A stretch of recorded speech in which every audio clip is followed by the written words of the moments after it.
Hey guys, what's up? It's me, Mack, again, and welcome to the second episode of Mack Talks.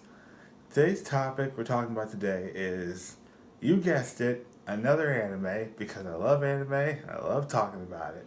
So here we go. Today's topic is an anime that is quite possibly, I'd say, one of my favorite animes ever, and is definitely in my top five of favorite animes of all time. And to me, it's just any fan of like shonen anime or like action anime should definitely watch this one because I believe it's that good. And that anime is Yu Yu Hakusho. Now, what is Yu Yu Hakusho about? Yu Yu Hakusho is about a teenager named Yusuke Urameshi who, through a good Samaritan act, gets saves a kid's life who was about to be hit by a car. But in the process, he dies. But upon awakening, he realizes that he's been turned into a ghost, and the Grim Reaper appears before him, and tells him that he is he is dead and that he got killed in an accident. But through your good actions, we have decided that we will give you an ordeal or a trial that could give you your life back. And from there, and then for a few episodes, Yusuke is going through this ordeal, trying to succeed, and things happen. But in the end, he succeeds and gets brought back to life. But showed enough potential to the people in the spirit world that he is chosen to be the spirit detective of of the human world, which is basically a job that is for a person who has a who to go around and investigate different supernatural happenings that are going around in the human world. And Yusuke, and from there on, Yusuke's battle against demon after demon begins. Now, I want to talk a lot about Yusuke because Yusuke is quite possibly is definitely one of the more interesting characters, I would say. And Yusuke is definitely one that has a lot of layers. Now, what about Yusuke? Yusuke is your typical like sort of thug sort of character who goes around and like gets into fights a lot, like always talking down to people and stuff, and always like being sort of a bad person. But at the same time,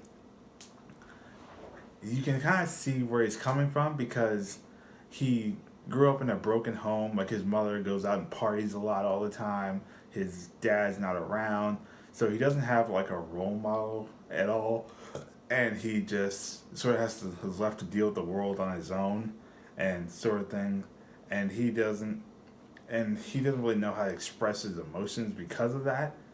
But what I like about Yusuke is that he's a guy that acts like he doesn't care and acts like he doesn't care, but through his actions you see that he really does.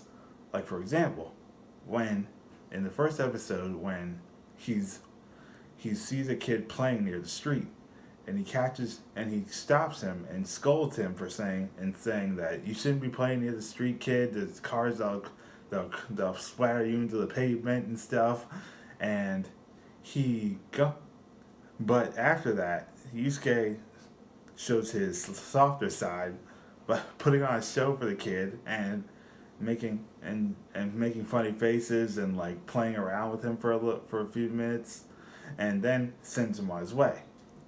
And that is just one example of many throughout the show that Yusuke just does care and just doesn't know how to express it. Like you can see that sort of with a few other characters in the show, like Hiei with his relationship with his sister and how he truly cares about her and wants to see her happy, or like Karama who invaded this human family, who possessed this human family's child, and but through interactions with them grew to care about them, and like even with Kuwabara, where he's also labeled as a street thug and like doesn't show and acts like he doesn't care, but at the same time really cares about his friends and the people around him and his sister and stuff like that. But And you can see the inverse of them, of these sorts of characters who's in the villains. Like, for example, with Tagoro, who, through the name of progress and power, like throws away the people that he cared about in order to become a demon and to get more power. Or Sensui, who's through seeing the chapter Black Tape, um, grows a very cynical and hateful outlook on humanity. When at first he really cared at first, and just those different types of characters and different layers of the characters that I really really like about the show. I think the main cast and and all the villains are really great. Like, definitely a step above like other shonen anime, I would say. And also, I want to talk about the action, and I want to draw a comparison here to another big popular shonen anime, which is Dragon Ball Z, which I also love a lot. Now, Dragon Ball Z, I would say, falls into the more martial arts sort of fighting. They do shoot. They do have ki, and they can shoot like energy blasts and stuff like that. But like, the fights are very like physical and very like martial arts based, or like characters like punching and kicking each other through, and like maybe occasionally shooting off energy blasts to fire at them. But and that's what makes Dragon Ball Z sort of typical in my opinion. But Yu Hakusho is different in the fact that many of the characters have different sorts of abilities, and the way they use them is very more interesting. Like, for example, with the Tagoro brothers, they the younger one has the ability to shapeshift and can change the form of his body to like different forms. And the older Tagoro, can make can increase his muscle stature and increase his physical strength through sheer power. And the way they fight is so interesting. Like, they just go all out and like just really use their abilities to the maximum. Like, for example, like Kuwabara as well, who can create a spirit sword with his spirit energy and like can like extend it and make multiple swords and stuff. And that just I think that's what sets it apart from Dragon Ball Z, is those different types of powers and those different types of abilities that don't feel just like something straight out of a kung fu movie or something. Like, they feel definitely have a personality and have a lot of meaning on their own. Now, also, I would say Yu Hakusho beats Dragon Ball Z on a story standpoint as well, because in Dragon Ball Z, to me, feels like things just sort of happen. Like, I don't feel like at any time like this is happening for a reason. Sometimes in Dragon Ball Z, I feel like it just happens because the show says it does, and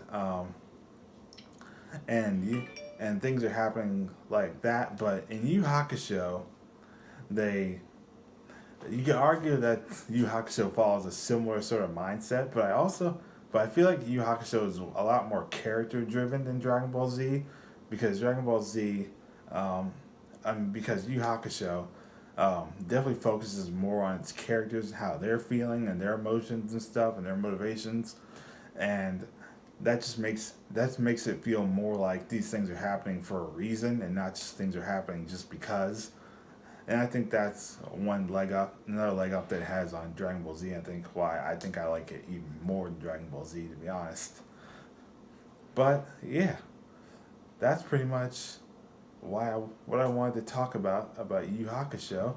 And I think it's great. I think it's one of my top five, for a reason, obviously, and that I obviously think you should check it out. Like, if you have time, definitely check it out. It's 112 episodes. I know it's a lot, but like, I do believe that is time well spent because each episode just has its own, has such a great feel to it and so cool that I think fans of shonen and action anime should definitely check out. So, yeah, guys, that is the second episode of Mack Talks. This was fun. I had fun doing this. I appreciate all the people who watched my first Mack Talks episode on Ghost Hunt. I had really fun doing that as well. And I appreciate all the people that watched it. I'm really happy about that. And if you like this video, give it a like, give it a thumbs up, and also look forward to my next Mack Talk sometime next week. I'll see you guys again, and till next time, peace.